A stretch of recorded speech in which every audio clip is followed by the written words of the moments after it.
Ladies and gentlemen, too skinny, too flashy, too soft, a show pony. All tricks, no end product. That's what they said.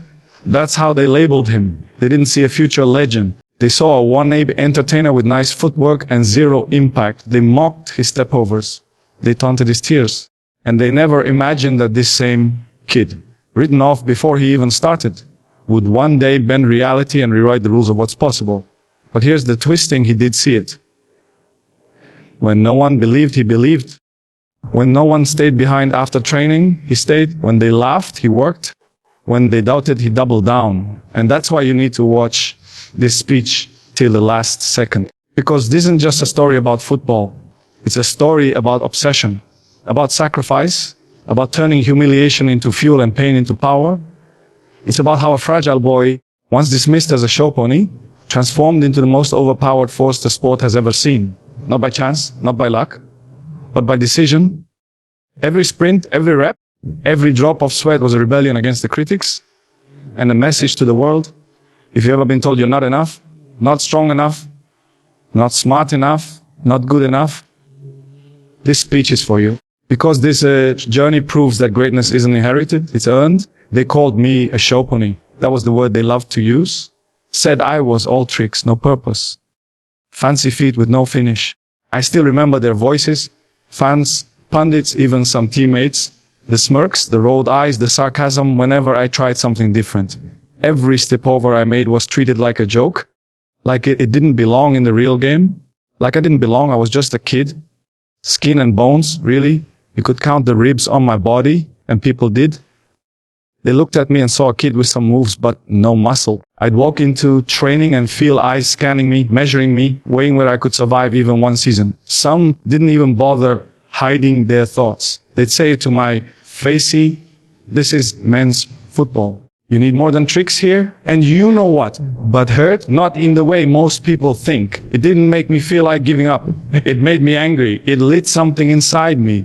Every insult, every comment, every laugh, I collected them like fuel.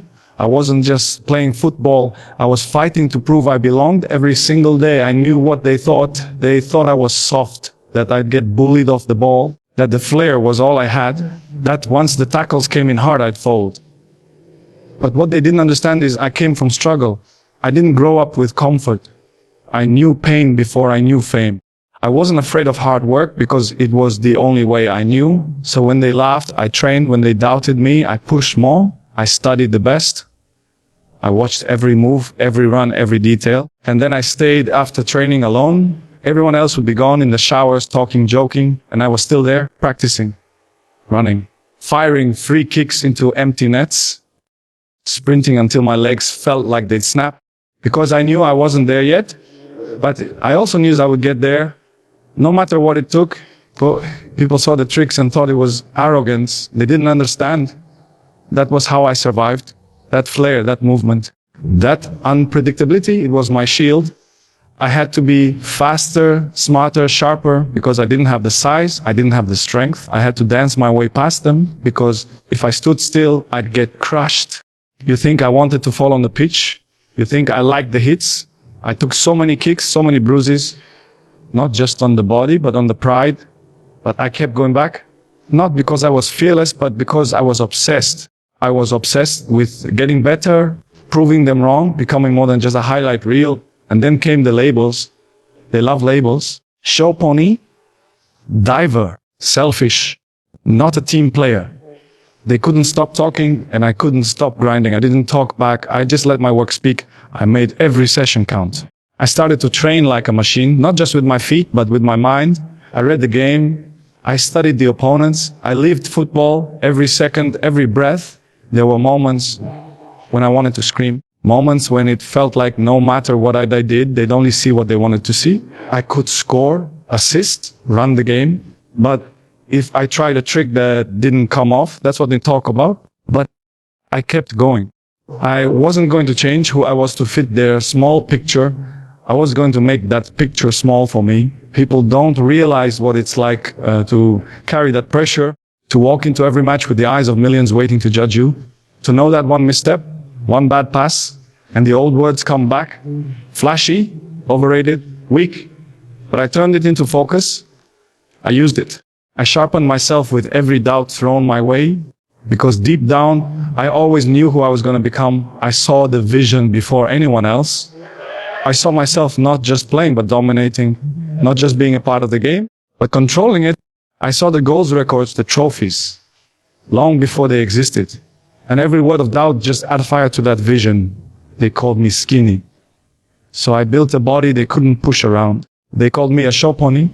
So I built an end product they couldn't deny. They mocked my step-overs. So I turned them into weapons, tools that tore open the best defenses. Every insult was a step toward my transformation. Every laugh was an echo I silenced with performance. And that's when the obsession truly began. See, once you taste that first bit of progress, that first shift in how people look at you, you don't settle. Not if you're serious. I saw the gap between where I was and where I wanted to be, and it was massive. But instead of being intimidated, I was addicted. I wanted to close that gap inch by inch, day by day. I started training like my life depended on it, because in my mind it did. This wasn't a game anymore. It was a war against time, against doubt, against weakness. While others trained because they had to, I trained because I couldn't not train. I couldn't go to sleep knowing someone out there was working harder than me. I couldn't rest knowing I hadn't squeezed everything I had out of the day. The moment the regular session ended, my real work started. Everyone else went home. I stayed. I'd shoot hundreds of balls into an empty goal, perfecting the angles, the contact, the curve.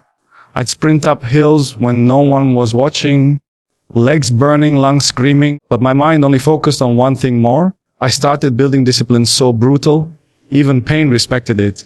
Ice baths, recovery, nutrition. Every part of my life became a system, an engine built for one goal, be the best. They say talent wins games. I say obsession builds monsters. I wasn't interested in being talented. I want to be undeniable, and talent without work, it's noise. I saw players who had everything, the build, the pace, the flair, but they didn't have that hunger, that need to suffer for the grind.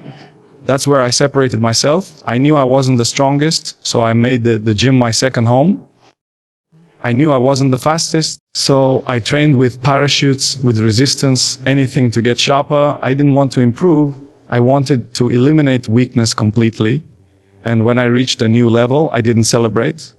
I just raised the bar. That's the difference. I never arrived. I was always becoming. People think motivation is enough.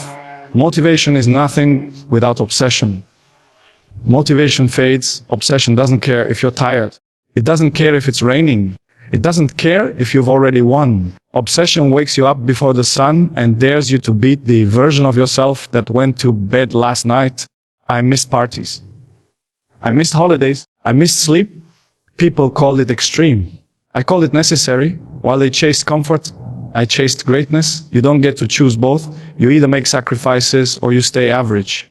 It's that simple. And I was never going to let average be my story. There were nights I couldn't feel my legs, nights I'd collapse on the floor after double sessions. My body screamed at me to stop, but my mind kept whispering, just one more sprint, one more drill, one more shot. Because that one more always made the difference. That's where the magic happens. Not in the spotlight, but in the silence, when no one's watching, and quitting is the easy option. The world saw the goals, they saw the celebrations, the trophies, the records. What they didn't see was the sacrifice behind the scenes. He's never come again. They didn't see me turning down dinners with friends, choosing broccoli over cake, taking ice baths instead of vacations. They didn't see me stretching for an extra hour when the physio had already gone home. But that's what it takes. People look at success and call it destiny. I call it decisions. Every decision I made was calculated. Every day I chose to suffer when I could have relaxed. I chose to train when I could have coasted. And not once did I think of stopping. Not once did I think I've made it. Because the second you think that you lose your edge, I wasn't fighting for trophies anymore. I was fighting for legacy. I became addicted to improvement, addicted to discipline, addicted to showing up every day like I was still that skinny kid trying to earn respect. Because deep down, that's still who I was. Just now with more fire, more focus, more fury. And I never wanted to lose that. You see, while they saw someone rising, I felt the weight of expectations growing. I felt the pressure to be better, faster, stronger every single season. But instead of fearing it, I welcomed it. I needed it.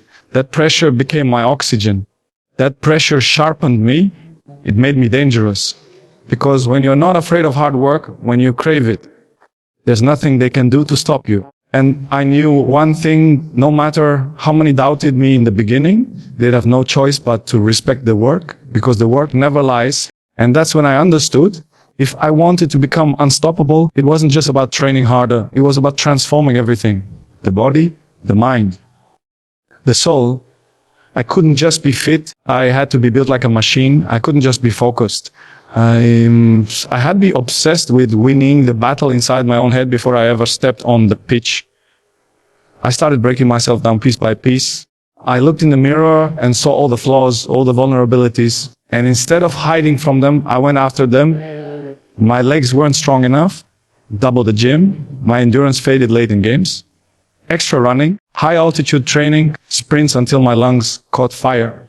My mindset wavered under pressure. I trained that too. I taught myself to breathe through chaos, to stay calm when the stadium was screaming, to see clearly when others blinked. I wasn't building muscles. I was building armor. Every rep, every drill, every hour of pain was about one thing: preparing for war. Because out there, no one feels sorry for you. No one gives you time. No one lets you breathe. You either dominate or get dominated. That's the reality. I trained until my body stopped asking for rest and started asking for more. I reprogrammed my habits. I eliminated anything that didn't serve my purpose. Food, only fuel, sleep, strategic, friends, only the ones who added fire, not distraction. I didn't want balance. I wanted to tilt everything in the direction of greatness. And mentally, I became ruthless. I stopped listening to opinions that didn't come from people ahead of me. I blocked out the noise. I stopped wasting time on people who wanted to bring me back to their level. The world loves to tell you to slow down, to take it easy, to be realistic. I didn't come here to be realistic. I came to be legendary. And legends aren't built on comfort. They're built on suffering, silence, and obsession. I trained my mind to be bulletproof. No matter what the crowd chanted, no matter how hard the opponent hit, no matter how many missed chances or unfair calls, my response was always the same: forward. Always forward. Because when your mindset is right, nothing can break you. You don't react. You respond. You don't flinch, you adapt. People talk about pressure like it's something to avoid. I ran straight into it. Pressure was the privilege I earned through work. The more pressure, the more I sharpened my edge. I wanted to be the one they blamed if we lost. I wanted the weight, the expectations, the spotlight. Because I knew I could carry it. And if I couldn't, I trained until I could. Every time I stepped onto the pitch, I knew I was different. Not just because of talent, but because I had blood for it. I had transformed myself into something else entirely. My body didn't move like it used to. It was faster, more explosive, more precise. Every muscle was trained with purpose. Every reaction time to milliseconds. Every breath controlled, even under pressure. I didn't fear injury. I respected it, but I prepared for it. Strength, flexibility, recovery. I made them part of my daily routine. Not because I was paranoid, because I was professional. Because I knew one wrong step could take everything away. And I wasn't going to give the game any excuse to take what I'd earned. And the mind became my real weapon. You can take someone's legs, but if their mind is unshakable, they'll still beat you. I started winning games before they kicked off. I could see it in their eyes. Doubt, hesitation, fear. And me, I was already locked in. I didn't need motivation anymore. I became the motivation. I stopped playing with the emotion and started playing with control. Cold. Calculated, focused. Because I realized something. Emotion burns out fast, but discipline builds forever. I didn't need to be angry to perform. I didn't need drama to find my edge. I just needed a goal, a mirror, and a reason. And I had all three. You look at the greatest performers in any field, and you'll find one thing in common. They rewired themselves. They didn't just train. They evolved. They didn't react to the world. They bent the world to their will. And that's exactly what I set out to do. I didn't just want to be stronger or faster. I wanted to be inevitable. So I turned every weakness into a weapon, every doubt into fuel, every scar into armor. I didn't care how long it took, how painful it was, how lonely the path became. Because I wasn't building a player anymore. I was building a force, A version of myself that nobody could break, outrun, or outlast. I was building a force. A version of myself that nobody could break, outrun, or outlast. But it wasn't enough to just reach that level. Anyone can have one great season, one breakthrough moment, one highlight that goes viral. That's not greatness, that's momentum. True greatness is found in repetition, in domination over time, in showing up at the top year after year after year. I wasn't interested in being a spark. I wanted to be a standard. I didn't train for applause. I trained for consistency because I knew that the real war wasn't the first one. It was every battle after success. The moment people start expecting it from you, that's when the real challenge begins. Anyone can rise once. Staying at the top, that's where most fall apart. I studied everything. My game, my movements, my habits. If something worked last season, I didn't just repeat it. I refined it. I didn't want to be predictable. I wanted to be 10 steps ahead. I evolved my style, adapted my body, changed the way I moved, the way I positioned myself, the way I attacked the goal. Because football changes, opponents change. And if you don't change with it, you get left behind. They mark me tighter. I became smarter. They pressed me harder. I found new spaces. They blocked my strongest weapon. I built 5 more. Every year I added something new, a new finish, a sharper pass, a stronger jump, a faster turn, because I didn't just want to be hard to stop. I wanted to be impossible to figure out. I stopped relying on one version of myself. I created new ones. If you watched me play 5 years apart, you'd see a different player, but with the same fire, the same obsession, the same hunger to improve. That's what kept me dangerous. While others stayed the same, I kept evolving. They were preparing for the old version of me. I was already building the next one. And that consistency didn't come from comfort. It came from never being satisfied. After a game, even if I scored, I didn't feel joy first. I felt the mistakes. I watched the match again and again, analyzing what I could have done better. I celebrated briefly, then went back to work because I knew the next challenge was coming. Always. And I wanted to be ready before it arrived. People think being at the top makes life easier. It doesn't. It makes it harder. Everyone wants to beat you. Everyone studies you. Everyone raises their level for you. You become the target. But I loved that. I needed that. Pressure is only a problem when you don't prepare. I prepared like the world was against me. Because in many ways, it was. And still, I thrived. My schedule wasn't built around what I felt like doing. It was built around what I needed to become. Early sessions, gym before training, recovery routines, cold plunges, nutrition locked in, sleep optimized. Every detail mattered because I knew the difference between winning and losing wasn't always big. Sometimes it's 1 inch, 1 decision, 1%. And I wanted every percent on my side. There were no off days in my mind. Even rest was a strategy. I didn't rest to relax. I rested to reload. I viewed the entire year like one long match. Every day was a chance to gain ground or lose it. So I treated every single one with urgency. When injuries came, I didn't break. I rebuilt. When critics came, I didn't argue. I performed. I let the pitch speak for me. Over and over. Silence them with output. That was my motto. Because talking fades, numbers remain. Trophies remain. History remembers impact, not opinions. And through it all, the hunger stayed. If anything, it grew. The more I achieved, the more I realized what was possible. I didn't want to match anyone. I wanted to raise the ceiling for everyone. I wanted my consistency to force others to train harder, eat better, think sharper. I wanted to set the bar so high they need a ladder just to see it. That's why I pushed myself beyond limits others thought were enough. Winning 1 title, not enough. Scoring a few goals, not enough. I wasn't chasing moments. I was chasing eras. I wasn't chasing headlines. I was chasing legacy. And legacy is built on repetition, not reaction. You can't fake consistency. It's not something you post. It's something you live. Every choice, every day, every season. And I made the choice to never settle, never plateau, never coast. I didn't want to maintain form. I wanted to recreate it, elevate it, weaponize it. Because when you're consistent and evolving, you don't just compete with others. You leave them behind. Because when you're consistent and evolving, you don't just compete with others, you leave them behind. And that's exactly what happened. The same voices that once called me a show-off, a step over merchant, a lightweight, now couldn't look away. They were forced to respect the transformation. Not because I asked them to, but because I gave them no choice. That's what happens when you deliver over and over again in the moments that matter most.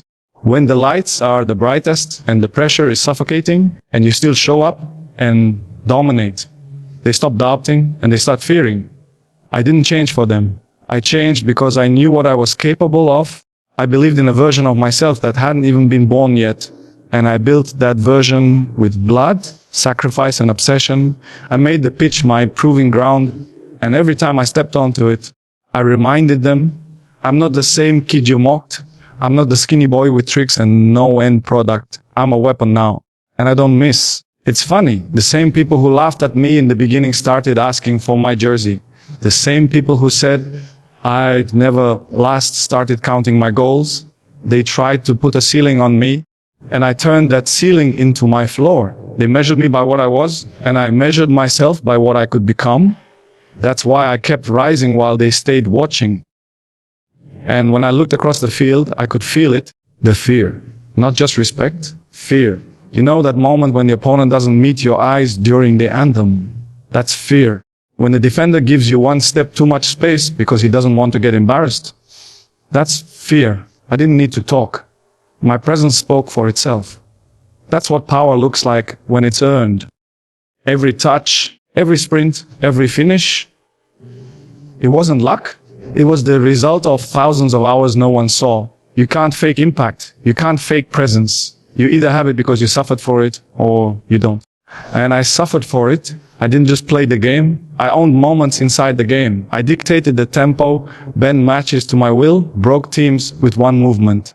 Not because I was gifted, because I trained like every game was a final, and every final was life or death. They used to say I wasn't built for big games, that I disappeared when it mattered most. So I made those games my territory. Finals, derbies, knockout rounds, I lived for them. I wanted the pressure, the boost, the hate. Because that's when legends are born. I didn't just want to be involved. I wanted to decide everything. I didn't chase the ball. I chased moments that defined careers, and I kept collecting them, one by one.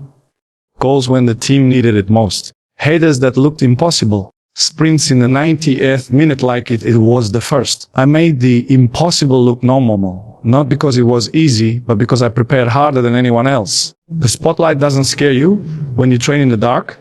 And the best part, I never needed to shout about it.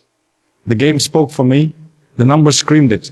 The records etched it in stone. You don't argue with stats. You don't question the results. I let my boots speak the loudest language on earth. Performance. Opponents started to change their whole strategy just to stop me. Double marking, deep blocks, tactical fouls. And still, I found ways through. That's when I knew I wasn't just playing the game anymore. I was influencing it, bending systems, forcing managers to adapt, changing how the game was approached. Because of one player's presence. The fear wasn't in their words, it was in their actions. You don't double team someone you don't respect. You don't build your whole week around stopping someone unless you know what he's capable of. I became the problem no one could solve. Not because I was perfect, but because I refused to stop evolving. I never gave them a stable target. Every version of me was sharper than the last. I could see it in their faces before kickoff. Some tried to hide it. Most hesitation at the moment of doubt. That was my advantage. I was already ahead. The battle was psychological before it was physical. And once I knew I was in their heads, the rest was execution. That's what dominance looks like. Not just skill, just goals. But control of yourself, of your space, of the opponent's belief. And it wasn't about showing off. It was about showing them that you go from being laughed at to being feared, that you can silence a stadium not with words, but with a single touch, a single shot, a single sprint that tells the world I'm still here and I'm not slowing down. Because when you reach that level, when you've climbed through every stage of doubt, pain, and pressure, the world still asks, what's left? They think you've done it all. They think the hunger fades. But what they don't understand is that real hunger doesn't come from what you want to achieve. It comes from what you refuse to let go. I didn't train for trophies. I didn't sweat for medals. I bled for something deeper, legacy, something that lives long after your boots are hung up, something that echoes in the silence when the crowd is gone. I wanted to be remembered not just as a winner, but as a force that redefined what was possible. The obsession that got me here, it only grew. The more I achieved, the more I realized how rare it is to have this fire. And I couldn't waste it. I owed it to myself to keep going, to keep raising the bar until it was out of reach for anyone else. I didn't want to share the throne. I wanted to build it so high that no one could climb it without going through a mountain of sacrifice. People talk about records like they're numbers. To me, every record was proof of discipline. A reminder that I outlasted another generation, that while others were satisfied with moments, I chased eras. I didn't just pass names. I buried them, not out of disrespect, out of obsession. When people asked, why keep pushing? I smiled, because they didn't see the mornings when I woke up sore but still trained. They didn't feel the fire in my chest every time I heard someone say, oh, he's past his peak. That was fuel. Every doubt, every headline, every whisper, it added to the furnace. I wasn't playing to maintain. I was playing to dominate, even in the final chapters. And I knew I could because I had written a blueprint for this. Longevity was an accident. It was engineered through discipline, through recovery, through evolution. My body was my investment. My mind was my fortress. While others aged, I upgraded. Even when the legs slowed down a fraction, the mind took over. Positioning, anticipation, timing, they became sharper. I didn't need to run more. I needed to run smarter. That's what experience gives you. It doesn't make you slower. It makes you lethal in new ways. Young players came through, full of energy and excitement, and I welcomed them. But I also made sure they knew, this isn't a gift. This level isn't inherited. It's earned day after day, decision after decision. You can have talent, but if you don't match it with obsession, you'll be forgotten. I've seen it happen. I've seen stars fade. That's why I never allowed myself to relax. I didn't fear decline. I feared complacency. I feared waking up one day without the fire. So I protected that fire like it was my final trophy. I surrounded myself with discipline, not comfort. I kept standards around me so high that even my best days felt like they could have been better. And when new generations mentioned my name, I smiled because I knew that deep down they had studied me. They had tried to copy the workouts, mimic the movements, replicate the attitude. And that's when I knew the job was bigger than football. It was about setting an example, showing the world what's possible when you mix belief with brutal work. I never needed to tell people I was the best. I let time do that. I let the moment speak. I let the goals, the pressure, cooked nights under the lights tell the story.